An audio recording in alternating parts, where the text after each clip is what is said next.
Hola, soy María Camila Núñez, soy historiadora y amo los cómics porque los cómics son buenos.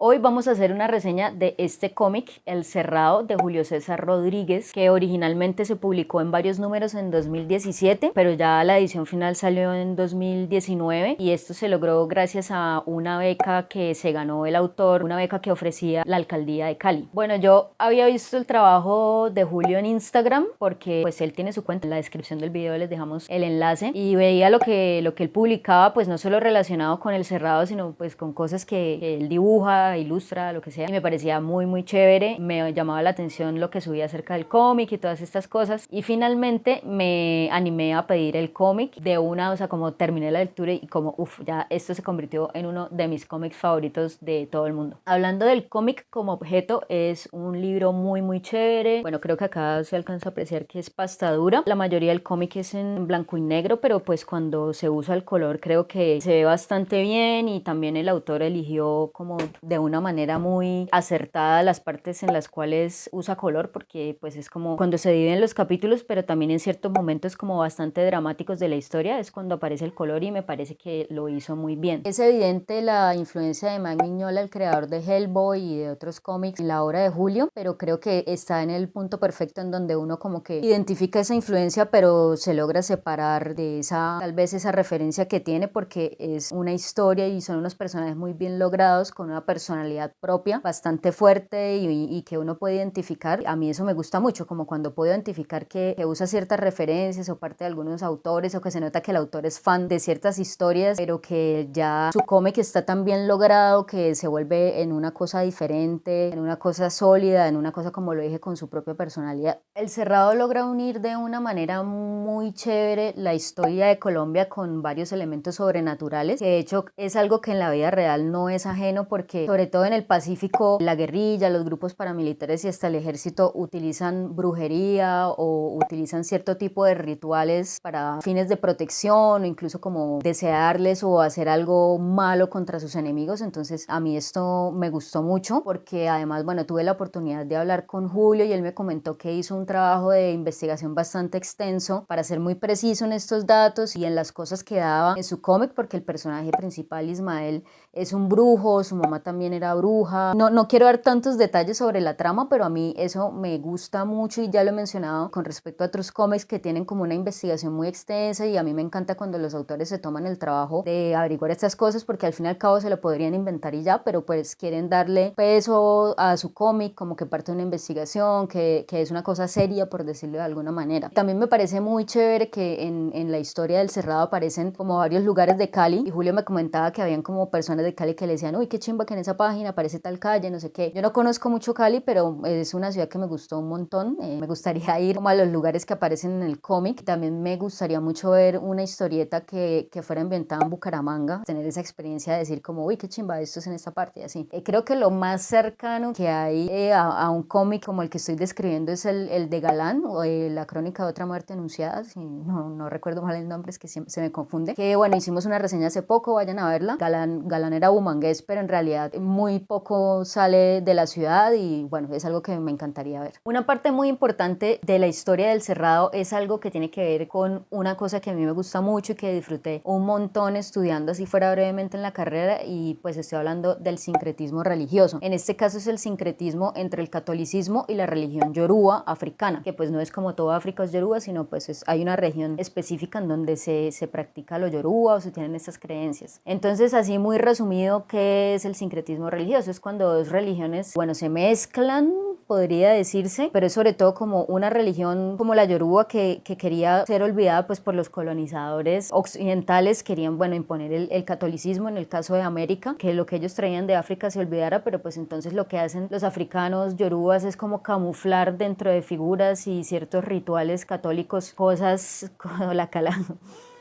Miren acá. Entonces lo que hacen es como camuflar, hacer analogías. De ahí sale, por ejemplo, la santería cubana, sale el candomblé brasileño, el vudú haitiano, el vudú de Luisiana, y creo que no se me quedó nada por fuera de la lista, pero sí, pues me perdonan, y de hecho si lo conocen, lo comentan ahí. Por el cine, la televisión y otras producciones populares relacionamos el vudú con la brujería, con los zombies y como con cosas malas, pero ese no necesariamente es el caso. El vudú, la santería y todas estas religiones o variaciones de este sincretismo religioso son cosas muy complejas y que merecen un estudio muy profundo que va mucho más allá de esas como prejuicios y como íconos populares que se nos han quedado en la mente gracias a estos medios que acabo de mencionar. Los yoruba, la religión yoruba o esta cultura, porque también es un fenómeno cultural, viene del occidente de África, viene de Nigeria, de Togo y de la República de Benín. Otro resultado súper popular de este sincretismo religioso que menciono son las vírgenes negras, las vírgenes indígenas, las vírgenes mestizas. Por ejemplo, acá en Colombia un apellido muy popular en el Pacífico es el apellido de Lucumí. Este apellido también tiene un origen yoruba. Otra cosa que también es muy popular de este sincretismo tiene que ver con los orishas, que son como unos intermediarios entre la humanidad y los poderes más altos, como los dioses más supremos. De hecho hay un grupo musical cubano que se llama así, que es bastante chévere, pero es como otra palabra que aparece por ahí que de pronto han identificado. Esto en efecto también tiene un origen yoruba. Otros ejemplos que me gustan mucho para exponer este tema del sincretismo, cómo se ha explorado en, digamos, el pop, la cultura popular, pues en la música, así como el ejemplo del grupo cubano Orishas. Bueno, acá en Colombia tenemos uno que nos gusta mucho acá en Los Cómics Son Buenos, que es una canción que se llama Sincretismo, de Rapífero, un rapero. También hay un par de canciones de Celia Cruz, El Egua quiere tambor y Saluda el Egua. Hay una canción también muy chévere de Richie Ray y Bobby Cruz que se llama Yo Soy Babalú. Bueno, como dije, me gusta mucho, y pues ahí si les gusta como escuchar música de todos los tipos, ahí están unos buenos ejemplos. Pues de hecho en las letras también se puede rastrear toda esta influencia y la importancia que tiene la cultura yaruba, o bueno, ese sincretismo entre lo yaruba y lo católico en diferentes partes del Caribe. Este resumen ejecutivo que he hecho sobre el sincretismo religioso, bueno, entre lo africano y lo católico, bueno, lo yaruba en realidad, pues como yo misma dije, no es toda África, es una parte muy importante de nuestra historia, de la historia de Colombia como país, pues porque no somos solo las personas que vivimos en las grandes ciudades o en el centro, sino pues todas las personas que vinieron traídas contra su voluntad de África, y sus descendientes pues son una gran parte del país y una parte muy importante de la cultura, de la historia, y que uno entiende, o sea, como mucho de lo que pasa en el país y por qué la gente se comporta de cierta manera viendo todos estos fenómenos. Y es algo que pues que yo me acuerdo, a mí en el colegio nunca me lo mencionaron, o si lo mencionaron fue de paso, y pues a mí me parece primero una falla muy grande, pues obviamente una falla estructural que requeriría un cambio así como súper pretencioso, pero pues yo creo que se debe hacer porque pues ya estudiando historia, formándome como historiadora, me di cuenta de la importancia, de la relevancia que tiene estudiar esto, y no solo como enfocarse en una parte muy pequeña de la historia. Y pues lo que decía, como en las cartillas escolares o en estos textos que pues son como el texto oficial para estudiar la historia del país, nunca está presente esto, y me parece como una cosa como muy increíble que todavía suceda, y teniendo además tantos ejemplos de cómo abordar esto, por ejemplo desde la música, desde los cómics, etcétera, para poder hacer que la gente entienda la importancia de todo esto. Volviendo al cómic, otra cosa que me gustó mucho fue que muestra dos caras de la moneda. Entonces, por un lado está como, bueno, la brujería, así uno entienda o no de qué se trata, es una parte muy importante de la vida de muchas personas en el país y se considera un trabajo. O sea, hay gente que vive de la brujería, de hacer rituales, de hacer un montón de cosas, y pues ahí en el cómic usan como la jerga del gremio, que es como, esta persona le hicieron un trabajo. A eso se refiere, es como alguien le encargó hacerle algo a una bruja hizo un ritual contra esa persona o para ayudarle a esa persona. Pues me parece muy interesante porque además demuestra pues como la investigación del autor, pero es como apropiarse también de los términos y usarlos de una manera adecuada. Entonces también digo las dos caras de una moneda, porque es como, bueno, de lo que uno está acostumbrado, que es como la brujería es una cosa mala, es una cosa que se usa para hacerle mal a los otros. Y por ejemplo la madre del protagonista de Ismael le dice como, pues le confiesa en un momento, pues perdona ahí el spoiler, como bueno, yo en el pasado yo gané dinero, pero yo le hice mal a mucha gente por medio de la brujería, pero pues yo ya me di cuenta que pues yo la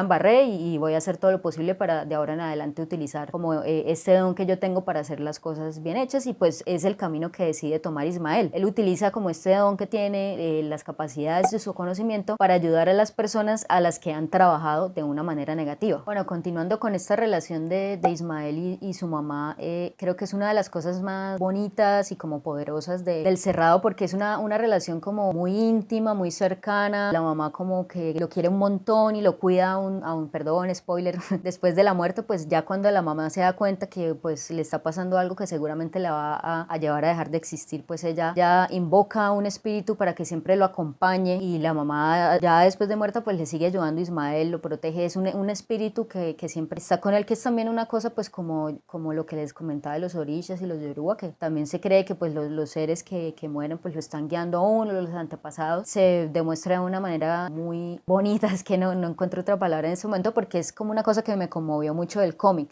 También en el cómic hay una referencia a la Piedad de Miguel Ángel, una obra del Renacimiento que es de mis favoritas, que está en la Basílica de San Pedro en el Vaticano, que de hecho el año pasado la pude ver de cerca y casi me desmayo ahí, porque pues no sé, a mí me encanta, me parece muy chévere, y porque además es una escultura de esas que uno mira de cerca y uno sé, pero cómo demonios de un bloque de, no sé, granito es eso, pues logran crear así como esta ilusión de pliegues y bueno, un montón de cosas súper espectaculares. Y en el cómic hay una referencia a esto que representa como